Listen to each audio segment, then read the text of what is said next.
Hello friends, welcome back to my channel Nilpu blogs. যারা যারা আমার চ্যানেলে নতুন অবশ্যই চ্যানেলটা সাবস্ক্রাইব করে আমাকে সাপোর্ট করো, আর যারা যারা আগে থেকে চ্যানেলটা সাবস্ক্রাইব করে রেখেছে তাদের জন্য অসংখ্য ধন্যবাদ, তারা আমার তরফ থেকে অনেক ভালোবাসা। তো আজকে তোমাদের সঙ্গে একটা হেয়ার রিলেটেড ভিডিও আমি শেয়ার করতে চলেছি, তার জন্য আমি তো ভীষণ এক্সাইটেড। অনেকদিন চুলে কিছু করা হয়নি, তো বাইরে ঘাটে বেরোতে রাস্তাঘাটে প্রচুর ধুলো, চুলটা একটু রাফ হয়ে গেছে, একটু রুট হয়ে গেছে, তো সেই জন্য ভাবলাম বাড়িতে আমি ফার্স্ট টাইম স্মুথনিং করব। তো প্রথমেই বানিয়ে নেবো হেয়ার স্মুথনিং মাস্কটা। তার জন্য কি কি উপকরণ লাগে সবই আমি তোমাদের বলে দিচ্ছি। তো এই যে নিয়েছি ওর একটা কলা, ব্যানানা। তো এই কলাটা মাস্ট স্মুথনিং ক্রিম বানানোর জন্য। সাথে নিয়েছি ভিটামিন ই ক্যাপসুল, নিয়েছি এই যে গাছ থেকে তুলে নিয়েছি একটা অ্যালোভেরা, আর নিয়েছি হলো কোকোনাট অয়েল। এটা যে কোনো হেয়ার অয়েল থাকলেও হবে, কোনো অসুবিধা নেই। তো চলো এবার ক্রিমটা ঝটপট বানিয়ে নিই। তো এই যে একটা বড় বোল নিয়ে নিয়েছি, কলাটার খোসা ছাড়িয়ে নিয়েছি, ছোট ছোট পিস করে নিচ্ছি। এবার অ্যালোভেরাটাকে ছাড়িয়ে নিচ্ছি।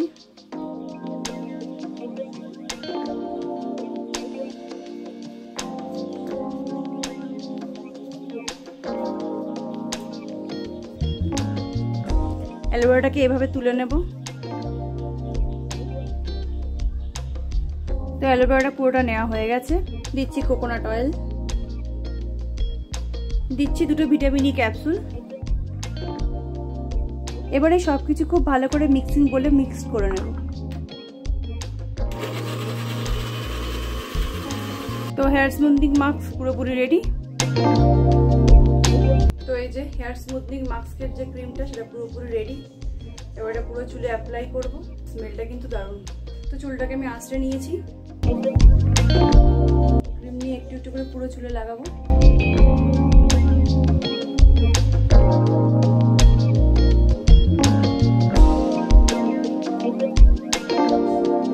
পুরো গোড়া থেকে আগা অবধি খুব ভালো করে লাগিয়ে নেব।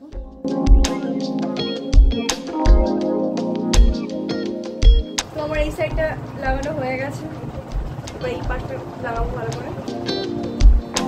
তো আমার পুরো চুলে অ্যাপ্লাই করা হয়ে গেছে। এটাকে 1 ঘন্টার জন্য ছেড়ে দেবো এভাবেই, তারপরে নর্মাল শ্যাম্পু দিয়ে চুলটা ওয়াশ করে নেব। যেহেতু আমি মাস্কটা লাগিয়েছি সেহেতু শুধু শ্যাম্পু দিয়ে হেয়ার ওয়াশ করবো, কোনো কন্ডিশনার লাগানোর দরকার নেই, যেহেতু এই স্মুথনিং ক্রিমটা আমি অলরেডি অ্যাপ্লাই করেছি আজকে। তো 1 ঘন্টা পর শ্যাম্পু করে চুলটা ভালোভাবে শোকানো হয়ে গেছে। চুলটা কিন্তু খুব স্মুথ আর সফট হয়ে গেছে, স্ট্রাকচারটা দেখলে তোমরা বুঝতে পারবে। তো তোমরাও এটা বাড়িতে ইউজ করো, আশা করি খুব ভালো রেজাল্ট পাবে। আমার তো ভীষণ ভালো লেগেছে এটা ইউজ করে ফার্স্ট টাইম, আর তোমাদের সঙ্গে সেই এক্সপিরিয়েন্সটা আমি শেয়ারও করছি। আর তোমরাও আমাকে অবশ্যই কমেন্ট করে জানিও কেমন লাগলো ভিডিওটি। ভালো লাগলে লাইক, শেয়ার আর কমেন্ট অবশ্যই করে দিও, আর চ্যানেলটা সাবস্ক্রাইব করে আমাকে এভাবেই সাপোর্ট করো। তো টাটা, সকলের সঙ্গে দেখা হবে আবার নেক্সট ব্লগে। সবাই খুব ভালো থেকো।